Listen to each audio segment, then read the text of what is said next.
Well, let's get into the next topic, which is Fallout 76. So there's actually a recall that happened recently with Fallout 76. For you guys might be aware. If not, I'm gonna let you guys know right now. Pretty straightforward, pretty simple. So Fallout 76, dude. So recently there was a recall on the red Nuka-Cola GameStop edition Fallout 76 helmets after reports of the factory stating that the insert inside the helmet had dangerous levels of mold. Not to be confused with the most common power armor helmet, 76 helmet is the gray helmet. The two helmets are basically identical, so much so that it only seems to have like a color change, maybe a couple of decal changes and stuff like that. But in reality, the Nuka-Cola version doesn't have the voice modulator, which seems to indicate a change in electronics and maybe a change in manufacturing facilities. You kind of don't have to worry about that. Don't have to worry about the whole mold thing. Now, I point this out because the part in question is the fabric insert, once again, which both helmets seem to have identical inserts. So now that we know that the GameStop helmet were recalled because the company that manufactures them contacted GameStop directly and requested them that to recall the helmets immediately. But the same can't be said yet about the power helmet, the gray ones. We don't know if those are being recalled yet or not. But Bethesda should really come out and make a statement about the power helmet armor variant of the helmet. So this is yet another oopsie for Fallout 76, man. The game has gained quite a bit of a bad reputation with the game community since back in 2018, November 2018, when it released. From day one patch of over 40 gigabytes of data, immense arrays of graphical and technical bugs with the game, making it really unplayable. And it's an online multiplayer game which would constantly have server and game crashes. I mean, there's literally a YouTube video of a guy playing for almost 3 hours long of just showing all the glitches he experiences in like 3 hours. It's ridiculous. It's actually ridiculous. So some bugs even have you reinstall the entire game and operating system that you're playing on. Like, it's ridiculous. Like, imagine having to reinstall Windows because your game crashed. Like, that's fucking crazy, right? Like, that's insane, dude. And for those who didn't experience these game-breaking bugs, found the game really incredibly boring. There was constant videos and constant reviews of just stating how boring the game was. And the game was quickly exploited on top of all that. And Bethesda, in a panic, tried to get rid of the exploit by banning players with over 900 in-game hours because they had the best gear. So imagine getting the best, getting the best gears after 900 hours of gameplay and then getting banned. Like, I would personally let myself get eaten by a pack of mole rats as I'm a failure as a gamer if I can't get the best gear in 900 hours. It's actually ridiculous. So weeks after release, the game went from like a $60 game all the way down to a $30 game, and to try to sway people to buy the game and like to inflate the sales figures. But they wouldn't even give refunds to players after like a 24-hour, like a really weird, like if you had the game for more than 24 hours, there's no refund. And then on top of that, they changed it so that if you just downloaded the game, like if you bought the game and then downloaded it, you wouldn't get a refund. So obviously this led to a huge class action lawsuit. I mean, it's insane, dude. Insane. You know, like, and let's not even touch on the canvas duffel bags that they promised for the pre-orders that like nobody got. The whole fiasco resulted in Bethesda requesting customer support tickets for these bags, which led to customers' personal information, including credit card information, getting leaked.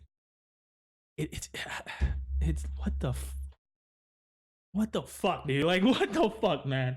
It's ridiculous, dude. So it was later discovered that the game was actually incredibly rushed and with a tight schedule, obviously.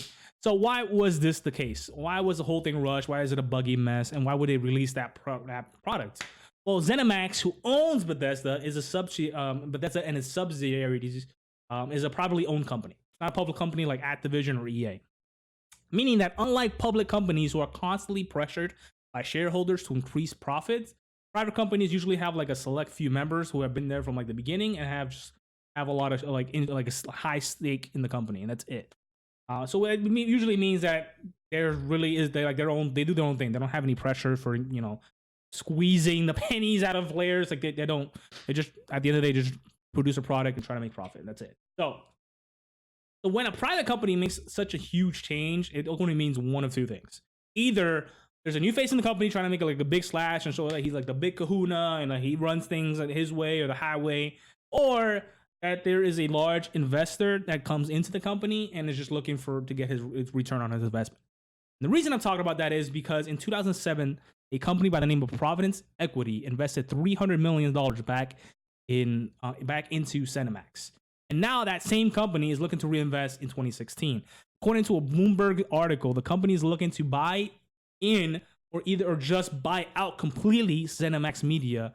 Now, the reason why I'm talking about this is because, like I said earlier, usually when there's a large investor, they're looking to make a return on their large investment.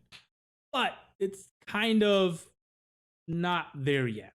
And what I mean by that is that ZeniMax hasn't gotten the investment yet. They're actually still being looked at from that company to be invested. So ZeniMax wanted to look as good as possible for the new potential investor and try to get the investor to invest as much as possible, in fact. So by showing like a large return in their games, the company can appear to be doing a lot better than it's actually doing. And if I just confuse the shit out of you, it's pretty much, think of it like this. It's kind of like cleaning your car before you put it up for sale. Only the car is a buggy, glitchy mess, and you're trying to clean it up with like $5 worth of in-game currency. It's disaster, bro. It's a disaster, man. Like a real disaster. So that's why it kind of explains why Bethesda has kind of been like pushing out all sorts of like monetization since like 2016, and alongside with like brand new business practices and like rapid expansions into like new industries and new sectors of the industry. And what I mean by that is that they're really just trying to show that they're a great investment for this investment company. And that's when it all starts to click. That's when it all starts to make sense, right? Because you can see from like titles like, you know, Fallout 76 or Bethesda expanding into the mobile market or the creator studio, that you can tell that they're really not, they're just trying to push out titles to like expand their portfolio so they can get a bigger investment. They're not really looking to do like what's best in the company's interest or what their core audience would like. You know, and that's where you start to see that all these like less than favorable decisions that have been made within the community, and that they're pretty much driving the company off a cliff. Like essentially, I mean, I've always been a huge fan of Bethesda games myself. Like one of my favorite games of all time is Skyrim. Like it's actually one of their biggest titles, but it's like one of the best games ever, right? But like as of lately, all these rash decisions that they're making is coming at the expense of their fans. Like they're pretty much churning out their fans to impress some like big corporate investor, you know. And I personally don't think that it's gonna help them. I don't think they're gonna last much longer. They keep doing stuff like that. Like if it was like a big company like EA or Activision, you know, essentially just too big to fail, they can support the backlash from the community because they have really deep pockets. But Bethesda's big, but it's not EA big or Activision big. It's not a small company either. But I think Bethesda just needs to sit down, like reevaluate their priorities, man. Which should be making entertaining games and provide exceptional product and customer service to the community, which they have not been doing as of lately. Like I think they've actually been doing the opposite. If you know, I can argue they've been doing the opposite. Like it's just been crazy. But like I said, I want to dive too deep into that. I actually want to open it up to you guys. I wonder what you guys think about this and what do you think about Bethesda as a company lately? And you still support them? Do you still love them as a company? Like Bethesda, like one of your favorite game companies still? And then if you could make any sort of a change, like if you're Bethesda's like CEO, if you're the president of Bethesda, like tomorrow or today, like what would you do? What was the change that you would make? And with that, I'm gonna open up the Twitch just be lagging. Yeet. Twitch just be lagging. That's what we gonna do. That's what we getting. Twitch just be lagging. Biggest fuck up ever, dude. I know, dude. It's oh man, horrendous, dude.